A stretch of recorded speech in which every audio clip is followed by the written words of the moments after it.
ನಿಮ್ಮ ಪಾದದಲ್ಲೂ ಚರ್ಮ ಬಿರುಕು ಬರ್ತಾ ಇದೆಯಾ? ಕಾಲು ಒಡೆಯೋದು ಅಂತ ಹೇಳ್ತೀವಿ. ಹಿಮ್ಮಡಿ ಭಾಗದಲ್ಲಿ ಚರ್ಮ ದಪ್ಪ ಆಗಿ ಒಳಗಡೆ ಬಿರುಕು ಬಂದು ನೋವು ಕಾಣಿಸ್ಕೊಳ್ಳುವಂತಹ ಸಾಧ್ಯತೆ ಇರುತ್ತೆ. ಪ್ರತಿಯೊಂದು ಹೆಜ್ಜೆ ಇಡಬೇಕಾದ್ರೂ ಕಾಲಲ್ಲಿ ನೋವು ಬರುತ್ತೆ.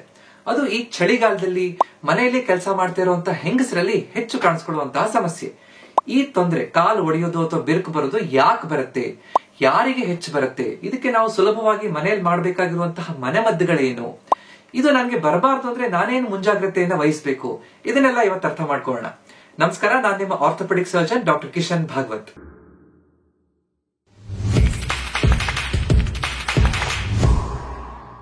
ನಮ್ಮ ಕಾಲು ಅಥವಾ ಪಾದ ಯಾಕೆ ಒಡೆಯುತ್ತೆ ಅಂತ ಅರ್ಥ ಮಾಡ್ಕೊಳ್ಳೋಣ. ನಾವು ನಿಂತ್ಕೊಂಡಿದ್ದಾಗ ಇಡೀ ದೇಹದ ತೂಕ ನಮ್ಮ ಪಾದಗಳ ಮೇಲೆ, ಹಿಮ್ಮಡಿ ಚರ್ಮದ ಮೇಲೆ ಬೀಳುತ್ತೆ. ಮುಖ್ಯವಾಗಿ ಆ ಹಿಮ್ಮಡಿ ಚರ್ಮ ಬೇರೆ ಚರ್ಮಕ್ಕಿಂತ ಬೇರೆ ತರ ಇರುತ್ತೆ. ಅಂದ್ರೆ ಬೇರೆ ಚರ್ಮದಲ್ಲಿ ತೇವಾಂಶ ಹೆಚ್ಚಿರುತ್ತೆ, ಮಾಯಿಶ್ಚರ್ ಹೆಚ್ಚಿರುತ್ತೆ, ಆಯಿಲ್, ನ್ಯಾಚುರಲ್ ಆಗಿ ಆಯಿಲ್ ಗ್ಲ್ಯಾಂಡ್ಸ್ ಇರುತ್ತೆ, ಅದು ಸಾಫ್ಟ್ ಆಗಿ ಇಟ್ಕೊಳ್ಳಿಕ್ಕೆ ಅನುಕೂಲ ಆಗ್ತಾ ಇರುತ್ತೆ. ಆದ್ರೆ ಹಿಮ್ಮಡಿ ಚರ್ಮದಲ್ಲಿ ಈ ಆಯಿಲ್ ಗ್ಲ್ಯಾಂಡ್ಸ್ ಇರೋದಿಲ್ಲ. ಮತ್ತೆ ಅದು ಬೇಗ ತುಂಬಾ ಹೊತ್ತು ನಿಂತಾಗ ಅದ್ರ ಮೇಲೆ ಒತ್ತಡ ಬಿದ್ದಾಗ ಅದು ಡ್ರೈ ಆಗ್ತಾ ಬರುತ್ತೆ, ಅದು ಒಣಗ್ ಹೋಗ್ಬಿಡುತ್ತೆ. ಅಲ್ಲಿ ಒಳಗಡೆ ಇರುವಂತಹ ತೇವಾಂಶ ಕಡಿಮೆ ಆಗ್ತಾ ಬರುತ್ತೆ. ತೇವಾಂಶ ಕಡಿಮೆ ಆದಾಗ ಆ ಹಳೆ ಚರ್ಮ ಅಲ್ಲಿಂದ ಹೋಗೋದಿಲ್ಲ, ಚರ್ಮ ದಪ್ಪ ಆಗ್ತಾ ಬರುತ್ತೆ. ಸ್ಟ್ರೇಟಮ್ ಕಾರ್ನಿಯಂ ಅನ್ನುವಂತಹ ಚರ್ಮದಲ್ಲಿರುವಂತಹ ಆ ಪದರ ಹೆಚ್ಚು ಹೆಚ್ಚು ಆಗ್ತಾ ಚರ್ಮ ದಪ್ಪ ಆಗ್ತಾ ಬರುತ್ತೆ. ಯಾವಾಗ ಅದು ದಪ್ಪ ಆದಾಗ ಅದರಲ್ಲಿರುವಂತಹ ಫ್ಲೆಕ್ಸಿಬಿಲಿಟಿ, ಇಲಾಸ್ಟಿಸಿಟಿ, ಅಂದ್ರೆ ಚರ್ಮ ಅನ್ನೋದು ಸ್ಮೂತ್ ಆಗಿರುತ್ತೆ. ಆ ಸ್ಮೂತ್ನೆಸ್ ಹೋಗದಾಗ, ಗಟ್ಟಿ ಆದಾಗ, ನಾವು ನಮ್ಮ ದೇಹ ತೂಕ ಬಿದ್ದಾಗ ಅದು ಒಡಿತಾ ಬರುತ್ತೆ, ಅಲ್ಲಿ ಕ್ರ್ಯಾಕ್ ಗಳು ಡೆವಲಪ್ ಆಗ್ತಾ ಬರುತ್ತೆ, ಅದು ಸೀಳ್ ಬಿಡುತ್ತೆ ಅಂತ ಹೇಳ್ಬೋದು. ಹೀಗಿದ್ದಾಗ ಅದು ನೋವು ಕಾಣಿಸ್ಕೋಬಹುದು. ಪ್ರಾರಂಭದಲ್ಲಿ ಸ್ವಲ್ಪ ಚರ್ಮ ಅಲ್ಲಿ ದಪ್ಪ ಆಗುವಂತಹದ್ದು, ಚರ್ಮ ಏಳುವಂತಹದ್ದು ಸಮಸ್ಯೆ ಇದ್ರು ನಂತರ ತುಂಬಾ ದಿನ ಆದ ತಕ್ಷಣ ಅದು ಒಳಗಡೆ ಸೀಳು ಬಿಟ್ಟು ಒಳಗಡೆ ಇನ್ಫೆಕ್ಷನ್ ಆಗುವಂತ ಸಾಧ್ಯತೆ ಕೂಡ ಇರುತ್ತೆ. ಆದ್ರಿಂದ ಇದನ್ನ ಎಷ್ಟು ಬೇಗ ನಾವು ಅದನ್ನ ಗುರುತಿಸ್ಕೊಂಡು ಸರಿಪಡಿಸ್ಕೋತೀವೋ, ಹೆಚ್ಚಾಗ್ದಿರೋ ರೀತಿಯಲ್ಲಿ ನೋಡ್ಕೋತೀವೋ, ಅಷ್ಟು ನಾವು ಜಾಣರಾಗ್ತೀವಿ, ಅಷ್ಟು ಬೇಗ ಆ ಸಮಸ್ಯೆಯಿಂದ ನಾವು ಹೊರಗಡೆ ಬರ್ಲಿಕ್ಕೆ ಅನುಕೂಲ ಆಗುತ್ತೆ. ಈ ಕಾಲು ಒಡೆಯೋದು ಯಾರಲ್ಲಿ ಹೆಚ್ಚು ಕಾಣಿಸ್ಕೊಳ್ಳುತ್ತೆ ಮತ್ತೆ ಯಾಕೆ ಅಂತ ಅರ್ಥ ಮಾಡ್ಕೊಳ್ಳೋಣ. ಹೆಚ್ಚಿನ ಸಲ ಇದು ಚಳಿಗಾಲದಲ್ಲಿ ಹೆಚ್ಚು ಕಾಣಿಸ್ಕೊಳ್ಳುತ್ತೆ. ಈಗ ನಮ್ಮ ಚಳಿಗಾಲದಲ್ಲಿ ತುಟಿ ಒಡೆಯುತ್ತೆ ಅಂತ ಹೇಳ್ತೀವಿ. ಚಳಿಗಾಲದಲ್ಲಿ ವಾತಾವರಣದಲ್ಲಿ ತೇವಾಂಶ ಕಡಿಮೆ ಇರುತ್ತೆ, ಮಾಯಿಶ್ಚರ್, ಹ್ಯೂಮಿಡಿಟಿ ಕಡಿಮೆ ಇರುತ್ತೆ. ಅವಾಗ ಆ ಚರ್ಮ ಡ್ರೈ ಆಗುವಂತ ಸಾಧ್ಯತೆ ಹೆಚ್ಚು ಅಂತ ಹೇಳ್ಬಹುದು. ನಂತರ ಹೆಂಗಸರಲ್ಲಿ ಇದು ಹೆಚ್ಚು. ಹೆಂಗಸರಲ್ಲಿ ಕಾಲು ಒಡೆಯೋದು ಹೆಚ್ಚು. ಯಾಕೆ ಅಂತಂದ್ರೆ ಹೆಚ್ಚಿನ ಸಲ ಅವರು ಬರೀ ಕಾಲಲ್ಲೇ ಮನೆಯಲ್ಲಿ, ಸುತ್ತಮುತ್ತ ಮನೆಯಲ್ಲಿ ಗಟ್ಟಿ ನೆಲದ ಮೇಲೆ ನಿಂತ್ಕೊಂಡು ಬೆಳಗಿಂದ ಸಂಜೆ ತನಕ ಓಡಾಡ್ತಾ ಇರ್ತಾರೆ. ಮತ್ತು ಚಪ್ಪಲ್ ಹಾಕೊಳ್ಳುವಂತದ್ದು ಹೆಂಗಸರು ಹೆಚ್ಚಿನ ಸಲ ಓಪನ್ ಹೀಲ್ ಚಪ್ಪಲ್ ಅಂತ ಹೇಳ್ತೀವಿ. ಅಂದ್ರೆ ಅವ್ರು ಹಾಕುವಂತಹ ಚಪ್ಪಲ್ ಅಲ್ಲಿ ಹಿಂದ್ಗಡೆ ಹಿಮ್ಮಡಿ ಪೂರ್ತಿಯಾಗಿ ಕವರ್ ಆಗೋದಿಲ್ಲ. ಈ ರೀತಿ ಓಪನ್ ಹೀಲ್ ಇರುವಂತಹ ಚಪ್ಪಲ್ನ ಹಾಕೊಳ್ಳುವಂತಹ ಅಭ್ಯಾಸ ಇದ್ರೆ, ಅಥವಾ ಬರೀ ಕಾಲ್ ಮೇಲೆ ಗಟ್ಟಿಯಾಗಿರುವಂತಹ ಕಲ್ಲು ಮಣ್ಣು ಇರುವಂತಹ ನೆಲದ ಮೇಲೆ ಹೆಚ್ಚು ನಡೆಯುವಂತಹ ಅಭ್ಯಾಸ ಇದ್ದಾಗ ಆ ಭಾಗದಲ್ಲಿ ಹೆಚ್ಚು ಒತ್ತಡ ಬೀಳುತ್ತೆ, ಪ್ರೆಷರ್ ಹೆಚ್ಚು ಬೀಳುತ್ತೆ. ಅವಾಗ ಚರ್ಮ ಈ ರೀತಿ ಒಡೆಯುವಂತಹ ಸಾಧ್ಯತೆ, ದಪ್ಪ ಆಗುವಂತಹ ಸಾಧ್ಯತೆ ಹೆಚ್ಚಾಗ್ತಾ ಹೋಗುತ್ತೆ ಅಂತ ಹೇಳ್ಬೋದು. ಅದೇ ರೀತಿ ವಯಸ್ಸಾದವರಲ್ಲೂ ಕೂಡ ಈ ಕಾಲು ಒಡೆಯುವಂತ ಸಾಧ್ಯತೆ ಹೆಚ್ಚು. ಯಾಕಂದ್ರೆ ವಯಸ್ಸಾದ ನಂತರ ಚರ್ಮದಲ್ಲಿರುವಂತಹ ಇಲಾಸ್ಟಿಸಿಟಿ ಎಷ್ಟು ಸ್ಮೂತ್ ಆಗಿರುತ್ತೋ ಅದು ಕಡಿಮೆ ಆಗ್ತಾ ಬರುತ್ತೆ. ಇಲಾಸ್ಟಿಸಿಟಿ ಕಡಿಮೆ ಆದ ತಕ್ಷಣ ಅಲ್ಲಿ ಚರ್ಮ ದಪ್ಪ ಆಗುತ್ತೆ, ಕಾಲು ಒಡೆದ್ ಬಿಡಬಹುದು ಅಂತ ಹೇಳ್ಬಹುದು. ತುಂಬಾ ಹೊತ್ತು ನಿಂತ್ಕೊಂಡಿರುವಂತಹವರಲ್ಲೂ ಕೂಡ ಈ ಕಾಲು ಒಡೆಯೋದು ಹೆಚ್ಚು. ನಿಂತ್ಕೊಂಡೇ ಇರುವಂತಹ ಕೆಲಸಗಳು, ಅಂದ್ರೆ ಟೀಚರ್ ಕೆಲಸ ಆಗಿರ್ಬೋದು, ಅಥವಾ ಒಂದು ಅಂಗಡಿಯಲ್ಲಿ ನಿಂತ್ಕೊಂಡೇ ಕೆಲಸ ಮಾಡುವಂತವ್ರು, ಫ್ಯಾಕ್ಟರಿಯಲ್ಲಿ ನಿಂತ್ಕೊಂಡೇ ಕೆಲಸ ಮಾಡುವಂತವ್ರು, ಈ ರೀತಿಯಾದಂತವ್ರಲ್ಲಿ ಹೆಚ್ಚು. ತುಂಬಾ ಹೊತ್ತು ಬರೀ ಕಾಲಲ್ಲೇ ಹೊರಗಡೆ ಓಡಾಡುವಂತಹವರಲ್ಲೂ ಕೂಡ ಹೆಚ್ಚು ಅಂತ ಹೇಳ್ಬೋದು. ಮತ್ತು ಕೆಲವೊಂದಿಷ್ಟು ಕಾಯಿಲೆಗಳಿದ್ದಾಗ, ಅದರಲ್ಲೂ ಈ ಥೈರಾಯ್ಡ್ ಸಮಸ್ಯೆ ಇದ್ದಾಗ ಅಥವಾ ಸಕ್ಕರೆ ಕಾಯಿಲೆ ಇದ್ದಾಗಲೂ ಕೂಡ ಆ ಚರ್ಮದಲ್ಲಿರುವಂತಹ ತೇವಾಂಶ ಕಡಿಮೆ ಆಗಿ ಈ ರೀತಿ ಚರ್ಮ ದಪ್ಪ ಆಗೋದು, ಕಾಲು ಒಡೆಯುವಂತಹ ಸಾಧ್ಯತೆ ಹೆಚ್ಚು ಅಂತ ಹೇಳ್ಬೋದು. ಅಥವಾ ಕೆಲವೊಂದು ಚರ್ಮದ ಕಾಯಿಲೆಗಳು, ಎಕ್ಸಿಮಾ, ಸೋರಿಯಾಸಿಸ್ ಅನ್ನುವಂತಹ ಚರ್ಮದ ಕಾಯಿಲೆ ಇದ್ದಾಗಲೂ ಕೂಡ ಈ ಕಾಲು ಒಡೆಯುವಂತಹ ಸಾಧ್ಯತೆ ಹೆಚ್ಚು ಅಂತ ಹೇಳ್ಬೋದು. ಈ ಕಾಲು ಒಡೆಯುವಂತಹ ಸಾಧ್ಯತೆ ಯಾವಾಗ ಬರುತ್ತೆ ಅಂತ ನಾವು ನೋಡಿದ್ವಿ. ಇದರಲ್ಲಿ 3 ಮುಖ್ಯವಾದಂತಹ ವಿಧಗಳಿದೆ ಅಂತ ಅರ್ಥ ಮಾಡ್ಕೋಬೇಕು. ಮೈಲ್ಡ್, ಮಾಡರೇಟ್ ಮತ್ತು ಸಿವಿಯರ್. ಮೈಲ್ಡ್ ಅಂದ್ರೆ ಸಣ್ಣ ಪ್ರಮಾಣದಲ್ಲಿ ಈ ಕಾಲು ಒಡೆಯೋದು, ಅಂದ್ರೆ ಕಾಲಲ್ಲಿ ಚರ್ಮ ದಪ್ಪ ಆಗುತ್ತೆ, ಸ್ವಲ್ಪ ಸಿಪ್ಪೆ ಸುಲಿತಾ ಬರಬಹುದು, ಅಥವಾ ಚರ್ಮ ದಪ್ಪ ಆಗಿ ಹಳದಿ ಬಣ್ಣ ಅಥವಾ ವೈಟ್ ಆಗಿ ಫ್ಲೇಕ್ಸ್ ಗಳು ಸ್ವಲ್ಪ ಸ್ವಲ್ಪ ಚರ್ಮ ಹೊಟ್ಟಿನ ರೀತಿಯಲ್ಲಿ ಏಳುವಂತಹದ್ದು ಕಾಣಿಸ್ಕೋಬಹುದು. ಹಿಮ್ಮಡಿಯಲ್ಲಿ ಚರ್ಮ ದಪ್ಪ ಆಗಿದೆ. ಹೆಚ್ಚಿನ ಸಲ ಈ ತರ ಇದ್ದಾಗ ಹೆಚ್ಚು ನೋವಿರೋದಿಲ್ಲ, ಒಂಥರ ಡಿಸ್ಕಂಫರ್ಟ್, ಒಂಥರ ಕಷ್ಟ ಆಗುವಂತಹ ಸಾಧ್ಯತೆ, ಸ್ವಲ್ಪ ದೂರ ನಡೆದ ತಕ್ಷಣ ಕಾಲಲ್ಲಿ ಒಂಥರ ಅನೀಸಿನೆಸ್ ಆಗುವಂತಹ ಸಾಧ್ಯತೆ ಇರಬಹುದು. ಮಾಡರೇಟ್ ಅಂತ ಹೇಳ್ತೀವಿ, ಅಂದ್ರೆ ಮಧ್ಯ, ಸ್ವಲ್ಪ ಜಾಸ್ತಿ ಅಂತ. ಈ ರೀತಿ ಇದ್ದಾಗ ಒಳಗಡೆ ಕಾಲು ನಮ್ಗೆ ಹಿಮ್ಮಡಿಯಲ್ಲಿ ಕಾಣಿಸ್ಕೊಳ್ಳುತ್ತೆ. ಅಂದ್ರೆ ಇವ್ರ ಕಾಲು ಒಡೆದಿದೆ ಅಂತ ಹಿಂದ್ಗಡೆಯಿಂದ ಓಡಾಡ್ಕೊಂಡು ಹೋಗುವಾಗ ಕಾಣಿಸ್ಕೊಳ್ಳುವಂತಹ ಸಾಧ್ಯತೆ ಇರುತ್ತೆ. ಅವಾಗ ನಮ್ಗೆ ಹಿಮ್ಮಡಿಯಲ್ಲಿ ನೋವು ಕಾಣಿಸುತ್ತೆ, ಅಲ್ಲಿ ಒಂದ್ ರೀತಿಯಾದಂತಹ ತುರ್ಕೆ ಬರಬಹುದು. ಈ ರೀತಿಯಾದಂತಹ ಭಾವನೆ ಬರೋದು ಮಾಡರೇಟ್ ಇದ್ದಾಗ. ಸಿವಿಯರ್ ಇದ್ದಾಗ ಕಾಲು ಬಿರುಕು ತುಂಬಾ ಜಾಸ್ತಿಯಾಗಿ ಒಳಗಡೆಯಿಂದ ಒಂದು ರೀತಿ ಕೀವು ಬರುವಂತಹ ಸಾಧ್ಯತೆ ಇರಬಹುದು, ರಕ್ತ ಬರುವಂತಹ ಸಾಧ್ಯತೆ ಇರಬಹುದು, ಇನ್ಫೆಕ್ಷನ್ ಆಗ್ಬಿಡಬಹುದು. ಸೊ ಈ ರೀತಿಯಾಗಿ ಈ ಕಾಲ್ ಒಡೆಯುವಂತಹದ್ದು ಮೈಲ್ಡ್, ಮಾಡರೇಟ್, ಸಿವಿಯರ್ 3 ಲೆವೆಲ್ ಅಲ್ಲಿ ಇರುತ್ತೆ ಅನ್ನೋದನ್ನ ನಾವು ಅರ್ಥ ಮಾಡ್ಕೋಬೇಕು. ಕಾಲ್ ಒಡೆಯುವಂತ ಸಮಸ್ಯೆ ಇದ್ದಾಗ ಯಾವುದು ಸುಲಭವಾದಂತಹ 7 ಮನೆಮದ್ದುಗಳನ್ನ ನಾವು ಮಾಡಬಹುದು ಅಂತ ಅರ್ಥ ಮಾಡ್ಕೊಳ್ಳೋಣ. ಮೊದಲನೇದು, ಉಗುರು ಬೆಚ್ಚಗಿರುವ ನೀರಲ್ಲಿ ಕಾಲನ್ನು ನೆನೆ ಹಾಕಿ ಸ್ಕ್ರಬ್ ಮಾಡುವಂತಹದ್ದು.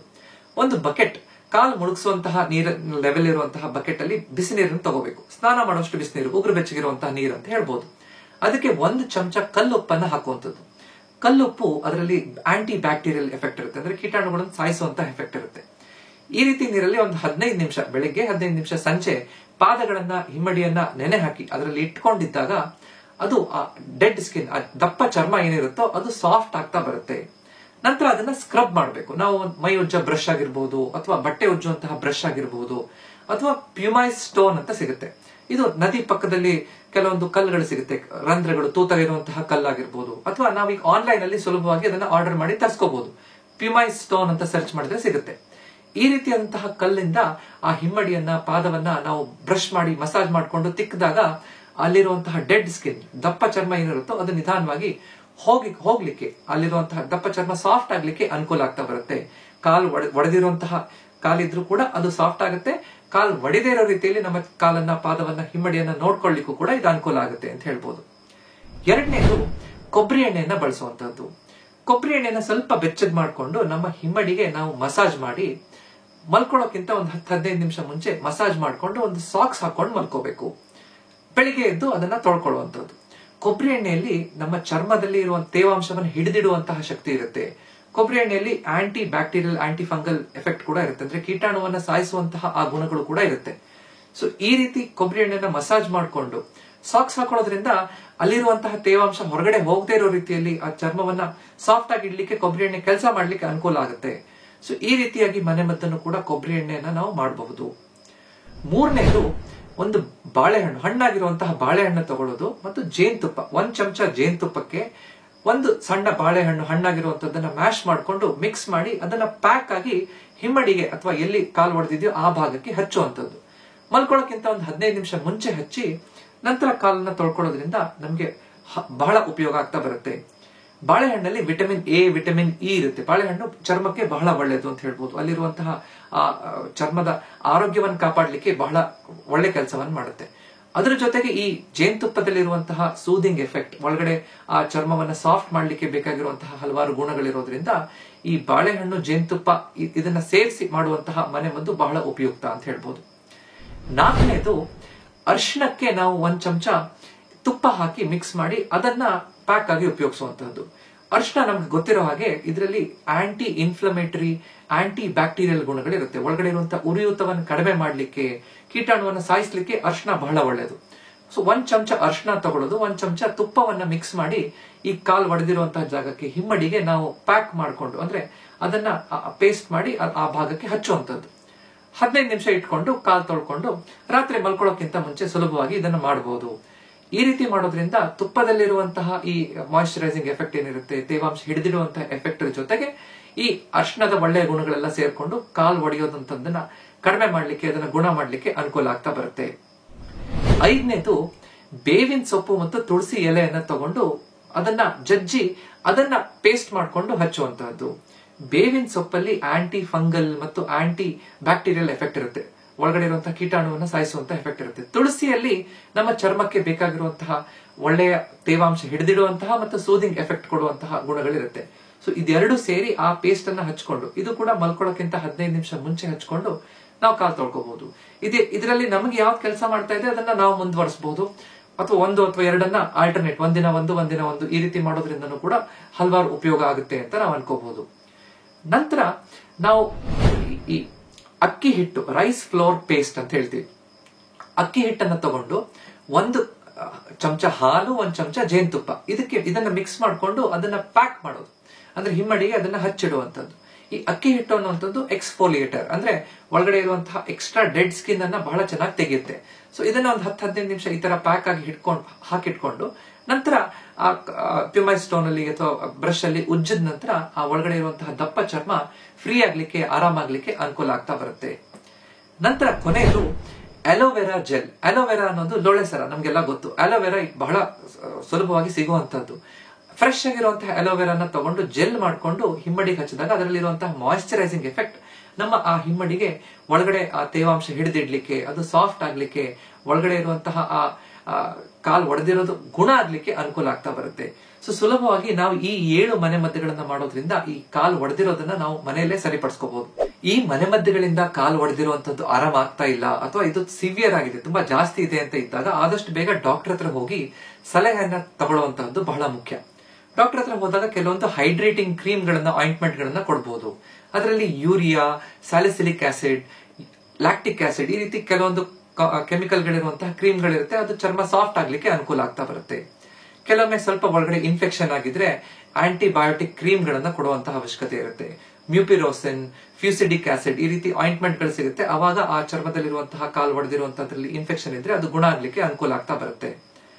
ತುಂಬಾ ಜಾಸ್ತಿ ಇದೆ ಅಂದ್ರೆ ಒಳಗಡೆ ರಕ್ತ ಬರ್ತಾ ಇದೆ ಕಾಲ್ ಒಡೆದಿದ್ರಿಂದ, ಒಳಗಡೆ ನೀರ್ ಬರ್ತಾ ಇದೆ ಅಂತ ಇದ್ದಾಗ ಅದನ್ನ ಆದಷ್ಟು ನಾವು ನಿರ್ಲಕ್ಷ್ಯ ಮಾಡಬಾರ್ದು. ಆವಾಗ ಒಳಗಡೆ ಇನ್ಫೆಕ್ಷನ್ ಆಗಿ ಬೇರೆ ಸಮಸ್ಯೆಗಳಾಗುವಂತಹ ಸಾಧ್ಯತೆ ಹೆಚ್ಚು ಅಂತ ಹೇಳ್ಬೋದು. ಆದಷ್ಟು ಬೇಗ ಡಾಕ್ಟರ್ ಹತ್ರ ಹೋಗಿ ಸರಿಯಾದ ಟ್ರೀಟ್ಮೆಂಟ್ ತಗೊಳ್ಳುವಂತದ್ದು ಒಳ್ಳೇದು. ಅದಕ್ಕಿಂತ ಹೆಚ್ಚು ಈ ಸಕ್ಕರೆ ಕಾಯಿಲೆ ಇದ್ದಾಗ ಅಥವಾ ಥೈರಾಯ್ಡ್ ಸಮಸ್ಯೆ ಇದ್ದಾಗ ನಾವು ಈ ಕಾಲ್ ಒಡೆದಿದ್ದನ್ನ ಯಾವಾಗ್ಲೂ ನಿರ್ಲಕ್ಷ್ಯ ಮಾಡಬಾರ್ದು. ಸಕ್ಕರೆ ಕಾಯಿಲೆ ಇದ್ದಾಗ ಅವಾಗ್ಲೇ ಒಳಗಡೆ ಕೆಲವೊಬ್ಬರಿಗೆ ನೋವು ಗೊತ್ತಾಗೋದೇ ಇಲ್ಲ. ಪೆರಿಫೆರಲ್ ನ್ಯೂರೋಪತಿ ಅಂತ ಇರುತ್ತೆ. ನ್ಯೂರೋಪತಿ ಇದ್ದು ಕಾಲ್ ಹೊಡೆದಿದ್ದಾಗ ಕಾಲ್ ಹೊಡೆದಿರುತ್ತೆ, ಗಾಯ ಆಗಿರುತ್ತೆ, ನಮ್ಗೆ ಗೊತ್ತೇ ಆಗೋದಿಲ್ಲ. ಡಯಾಬಿಟಿಸ್, ಸಕ್ಕರೆ ಕಾಯಿಲೆ ಇದ್ದಾಗ ಗಾಯ ಆಗಿರುವಂತಹದ್ದು ವಾಸಿ ಆಗ್ಲಿಕ್ಕೆ ಲೇಟ್ ಆಗ್ಬಿಡುತ್ತೆ. ಒಳಗಡೆ ಅದು ಸಣ್ಣ ಅಲ್ಸರ್ ಆಗಿ, ಡಯಾಬಿಟಿಕ್ ಅಲ್ಸರ್ ಆಗಿ ಮಾರ್ಪಾಡಾಗ್ಬಿಟ್ರೆ ತುಂಬಾ ವರ್ಷಗಳ ತನಕ ಆ ಕಾಲಲ್ಲಿ ಇರುವಂತಹ ಗಾಯದ ಜೊತೆ ನಾವು ಜೀವನ ಮಾಡುವಂತಹ ಅವಶ್ಯಕತೆ ಬಿದ್ಬಿಡುತ್ತೆ. ಸೊ ಈ ರೀತಿ ಸಮಸ್ಯೆ ಇದ್ದಾಗ ಆದಷ್ಟು ಬೇಗ ಡಾಕ್ಟರ್ ಹತ್ರ ಹೋಗಿ ಸರಿಯಾದ ಟ್ರೀಟ್ಮೆಂಟ್ ಅನ್ನು ತಗೊಳ್ಳುವಂತದ್ದು ಬಹಳ ಮುಖ್ಯ. ಕಾಲ್ ಒಡೆದಿರೋದು ನಮ್ಗೆ ಆಗಬಾರ್ದು ಅಂತಂದ್ರೆ ತಡೆಗಟ್ಟಲಿಕ್ಕೆ ನಾವೇನೇನ್ ಮಾಡಬಹುದು? ಪ್ರತಿದಿನ ನಾವು ಕಾಲನ್ನ ಸರಿಯಾಗಿ ಉಜ್ಕೊಂಡು ಅದನ್ನ ಎಕ್ಸ್ಫೋಲಿಯೇಷನ್ ಮಾಡುವಂತದ್ದು, ಕಾಲಲ್ಲಿ ಸರಿಯಾಗಿ ಉಜ್ಕೊಂಡು ನಂತರ ಮಾಯಿಶ್ಚರೈಸರ್ ಅನ್ನ ಉಪಯೋಗಿಸಬೇಕು. ಕೊಬ್ಬರಿ ಎಣ್ಣೆಯನ್ನ ಉಪಯೋಗಿಸಬಹುದು ಅಥವಾ ಮಾಯಿಶ್ಚರೈಸಿಂಗ್ ಕ್ರೀಮ್ ಅಥವಾ ಲೋಷನ್ ಅನ್ನ ಉಪಯೋಗಿಸಬಹುದು. ದೇಹದ ತೂಕ ಹೆಚ್ಚಾಗದಿರೋ ರೀತಿಯಲ್ಲಿ ನೋಡ್ಕೋಬೇಕು. ಸರಿಯಾದ ಚಪ್ಪಲ್ ಅಥವಾ ಶೂ ಅನ್ನ ಬಳಸಬೇಕು. ಹಿಮ್ಮಡಿಗೆ ಕುಶನ್ ಕೊಡುವಂತಹ ಚಪ್ಪಲ್ ಇರಬೇಕು. ಈ ಕಾಲ್ ಒಡೆಯುವಂತಹ ಪ್ರಕೃತಿ ಹೆಚ್ಚಿದೆ ಅಂತ ಇರುವಂತವರು ಬರೀ ಕಾಲಲ್ಲಿ ಹೆಚ್ಚು ಓಡಾಡುವಂತದ್ದನ್ನ ಕಡಿಮೆ ಮಾಡಬೇಕು. ಗಟ್ಟಿ ನೆಲದ ಮೇಲೆ ನಡೆದಾಗ ಆದಷ್ಟು ಕುಶನ್ ಕೊಡುವಂತಹ ಚಪ್ಪಲ್ ಇರಬೇಕು. ಹಿಮ್ಮಡಿಯನ್ನ ಕವರ್ ಮಾಡುವಂತಹ ಚಪ್ಪಲ್ ಇರಬೇಕು. ಸೊ ಈ ರೀತಿಯಾದಂತಹ ಕೆಲವೊಂದು ಮುಂಜಾಗ್ರತೆ ಕ್ರಮಗಳನ್ನು ತಗೊಂಡ್ರೆ ಕಾಲ್ ಒಡಿದೇ ಇರೋ ರೀತಿಯಲ್ಲಿ ಕೂಡ ನಾವು ನೋಡ್ಕೋಬಹುದು. ಇವತ್ತು ಕಾಲ್ ಒಡೆಯೋದು ಅಥವಾ ಒಳಗಡೆ ಬಿರುಕು ಬರೋದು ಅಂದ್ರೆ ಏನು, ಅದು ಯಾರಿಗ್ ಬರುತ್ತೆ, ಯಾಕೆ ಬರುತ್ತೆ, ಏನೇನು ಮನೆಮದ್ದುಗಳನ್ನ ಮಾಡಬಹುದು ಅಂತ ನಾವು ಅರ್ಥ ಮಾಡ್ಕೊಂಡಿದೀವಿ. ಈ ವಿಡಿಯೋ ನಿಮ್ಗೆ ಇಷ್ಟ ಆಗಿದ್ರೆ ದಯವಿಟ್ಟು ಇದನ್ನ ಲೈಕ್ ಮಾಡಿ ಮತ್ತು ನಿಮ್ಮ ಅಕ್ಕಪಕ್ಕದವ್ರ ಜೊತೆ ಇದನ್ನ ಹಂಚ್ಕೊಳ್ಳಿ. ಇದೇ ರೀತಿಯಾದಂತಹ ಹೆಚ್ಚಿನ ವಿಡಿಯೋಗಳಿಗೆ ನಮ್ಮ ಚಾನೆಲ್ ನ ದಯವಿಟ್ಟು ಸಬ್ಸ್ಕ್ರೈಬ್ ಮಾಡ್ಕೊಳ್ಳಿ. ಯಾಕಂದ್ರೆ ನಮ್ಮ ಆರೋಗ್ಯ ನಮ್ಮ ಕೈಲಿದೆ, ಅದನ್ನ ಸರಿಯಾಗಿ ಇಟ್ಕೊಳ್ಳೋದು ನಮ್ಮ ಕರ್ತವ್ಯ. ನಮಸ್ಕಾರ.